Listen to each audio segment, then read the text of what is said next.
శ్రీగురుభ్యో నమః. హరి ఓం.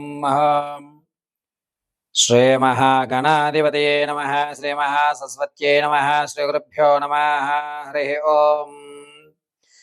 జాతవేదసే సునవామ సోమమరాతి యతో నిదహతి వేదః సునఃపరిషతి దుర్గాని విశ్వానావేవ సింధుంధృతాచగ్నిః తామగ్నివర్ణం తపసా జ్వలంతీం వై రోచనీం కర్మఫలేషు జుష్టాం దుర్గాం దేవీగుం శరణమహం ప్రపద్యే. శుతరశతరశే నమః. ఇంద్రకీలాద్రిదుర్గే మల్లికార్జునేశ్వరానుగ్రహకటాక్షసిత్యర్థం.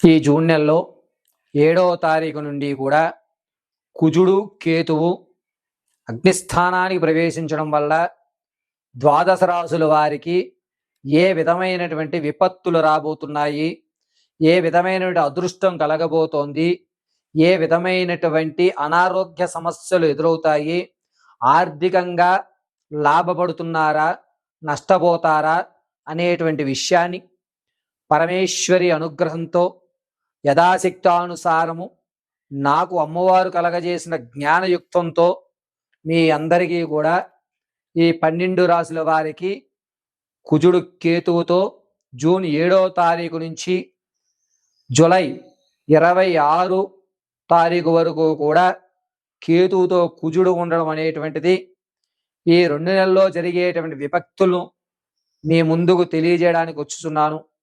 అదేవిధంగా ప్రతి రాశి వారు కూడా ఈ 2 నెలలు ఆర్థికంగా ఆరోగ్యంగా ఏ విధంగా నిలబడాలి, ఆ సమస్యల నుంచి ఏ విధంగా గట్టెక్కాలి, తమ అనుకున్న కార్యక్రమం దిగ్విజయం చేయాలి అంటే ఏ దేవతను అర్చన చేయాలి, ఏ దేవతామూర్తిని మనం పూజించుకోవాలి, ఏ విధంగా ఆ సమస్య నుంచి మనం గట్టెక్కాలి అనేటువంటి విషయాన్ని నాకు పరమశివుడు కలగజేసిన జ్ఞానం మేరకు మీకు తెలియజేయడం జరుగుతూ ఉంటుంది.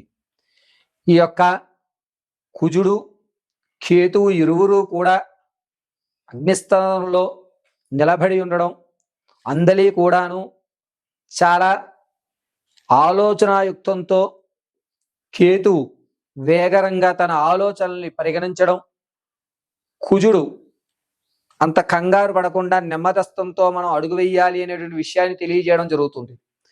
ఇలా ఈ ఇరువురు కూడా ఒక స్థలయుక్తంలో నిర్మాణం అయ్యి మన యొక్క జాతక చక్రంలో తమ స్థితిని మార్చుకునేటువంటి విధానాన్ని అనుసరించి ఈ 2 నెలల్లో కూడా వారు ప్రతి జాతకుడి యొక్క భవిష్యత్తుని అంటే జరగబోయేటువంటి 2 నెలల్ని 60 రోజుల్ని మనల్ని వారు ఆదేశిస్తారు. ఈ ఆదేశాల్లో ఎంతటి ఇబ్బందులు కలగకుండా మనం దాన్ని అధిగమించుకోవడానికి తీసుకోవలసిన జాగ్రత్తలు అనేటువంటివి మీకు తెలియజేయడం జరుగుతుంది. కాబట్టి ఈ జాగ్రత్తలు పాటించుకుని మీ యొక్క సమస్యల్ని అధిరోహించుకుని అమ్మవారి కటాక్షం పొందుతూ ఉన్నతమైనటువంటి మీ కార్యక్రమాలు క్రతువులు మీ యొక్క పనులు పూర్తి చేసుకోగలరని తెలియజేయడం జరుగుతుంది. తదనంతరము మిథున రాశి వారు. ఈ మిథున రాశి వారు మృగశిర నక్షత్రం 3-4 పాదాలు, అదేవిధంగా ఆరుద్ర నక్షత్రం 4 పాదాలు, పునర్వసు నక్షత్రం 1-2-3 పాదాల వారు మిథున రాశిలోకి వస్తారు. జూన్ 7వ తారీఖు రాత్రి 10:22 కేతువులో కుజుడు ప్రవేశించడం వల్ల మిథున రాశి వారికి కాస్త ఇబ్బందిదాయకంగా వ్యవస్థ నడుస్తూ ఉంటుంది.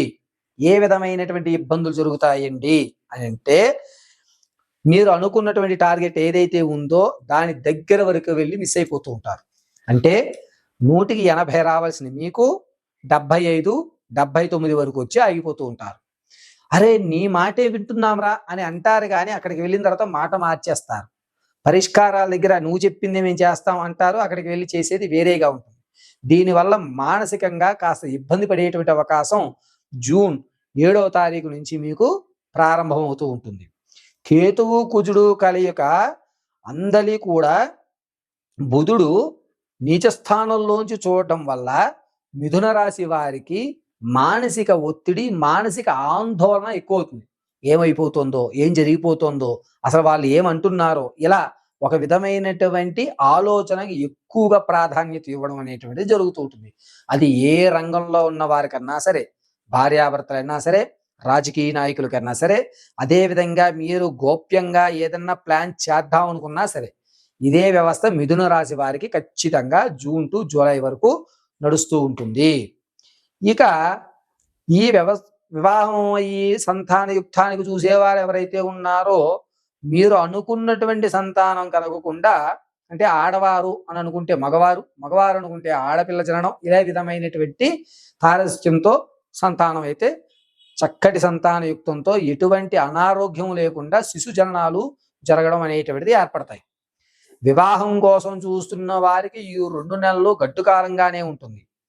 ఎందుకు అనగా, మీరు మెచ్చి మీరు సరే అనుకున్నటువంటి సంబంధం ఏదైతే ఉంటుందో వారు వేరే వ్యవస్థలో మిమ్మల్ని మెలిపెట్టి దాన్ని వాయిదా వేసేటువంటి అవకాశం ఏర్పడుతూ ఉంటుంది. మిథున రాశి వారికి ముఖ్యంగా చెప్పుకోవాలి అంటే, ఆలోచన అంటే చంద్రగ్రహం యుక్తంలో బుధుడు, కేతువు, కుజుడు ఈ 4 గ్రహములు మిళితమైనటువంటి దృష్టితో చూడటం వల్ల మానసిక ఆరోగ్యకరమైనటువంటి ఇబ్బందులకు దోహదం చేస్తూ ఉంటాయి. కాబట్టి మీరు ఏదైతే అయ్యింది కర్మ సిద్ధాంతమే నడుస్తోంది. ఇక్కడ మిథున రాశి వారికి ఖచ్చితంగా ఈ 2 నెలలు మీరు కర్మ సిద్ధాంతం అనే అనుకోవాలి. పాపపుణ్యాలతో లెక్క కాదు. ఏదో కర్మ జరిగింది కాబట్టి నేను అనుభవిస్తున్నాను అని ఈ 2 నెలలు మీరు అనుకునే జీవితం గడపగలిగితే ఆగస్టు తదనంతరం నుంచి మీకు అనూహ్యమైనటువంటి మార్పులు ఏర్పడుతూ ఉంటాయి. ఈ 2 నెలలు పతకర్మ యుక్తాన్ని మీరు అనుసరించవలసిందే. కాబట్టి ఈ యొక్క మిథున రాశి వారు ఖచ్చితంగా మీ స్థితి స్థానాలు అనుసరించి ఆర్థికంగా కూడా మీకు డబ్బులు ఇవ్వడం కానీ, మీరు డబ్బులు ఒకరు ఇవ్వడం కానీ ఆ క్షణం వరకు వచ్చి చేజారిపోతూ ఉంటుంది. కాబట్టి ధనపరంగా మీరు అస్సలు ఆలోచించకండి. ఇంతకు ముందు ఎలా ఉన్నాం, మనం ఇప్పుడు అలాగే ఉన్నాం. ఇప్పుడు మెట్టెక్కేటువంటి అవకాశం భగవంతుడు ఇంకా మనకు కలగజేయలేదు. చూద్దాం, వేచి ఉందాం. 2 నెలలు, ఈ 2 నెలలు మనవి కాదు అనేటువంటి నిర్ణయాన్ని మీ బ్రెయిన్కి 1-10 సార్లు ఎక్కించుకోండి. ఇలా ఉండడం వల్ల ఈ 2 నెలలు జాగ్రత్తగా ఉండడం వల్ల, దేని మీద ఆశ పెట్టుకోకుండా జీరో ఆలోచనతో మీరు ఉండడం వల్ల, సరే ఏదోటి అయ్యింది కదా అనేటువంటి మాట మీ మనసుకి సంతృప్తి చేస్తుంది. కాబట్టి మిథున రాశి వారు ఈ 2 నెలలు చాలా జాగ్రత్తగా ఉండాలి. అయితే జూన్ 23వ తారీఖు నుంచి జూలై 4వ తారీఖులోగా ఒక అవకాశం మీకు గురుగ్రహం అందజేయబోతోంది. ఆ అవకాశం అది నేను ఉద్యోగం ఇస్తాను పలానా చోటకు రావయ్యా అని, లేదా నేను పలానా వ్యవస్థను ఇస్తాను నీకు అని చెప్పి కానీ వచ్చే అవకాశం ఉంటుంది. ఆ అవకాశాన్ని ఉపయోగించుకోండి. గోల్డెన్ ఛాన్స్ ఆ టైం. ఇక ఈ 2 నెలలు మిథున రాశి వారు చేయవలసిన ప్రత్యేకమైనటువంటి వ్యవస్థ ఏమిటంటే, ఉదయ సాయంత్రాలు 2 పూట్ల కూడా వీలున్నప్పుడల్లా ఖచ్చితంగా శివాలయ ప్రదక్షిణ గావించండి. చండీ ప్రదక్షిణ చేయడం ఈ 2 నెలలు మిథున రాశి వారికి చాలా శ్రేయస్కరమైనటువంటి విషయం. చండీ ప్రదక్షిణ చేసుకుని మీ యొక్క ఈ 2 నెలల జాతకాన్ని ఈశ్వర అనుగ్రహాన్ని ప్రకారంగా నడిపించుకోండి.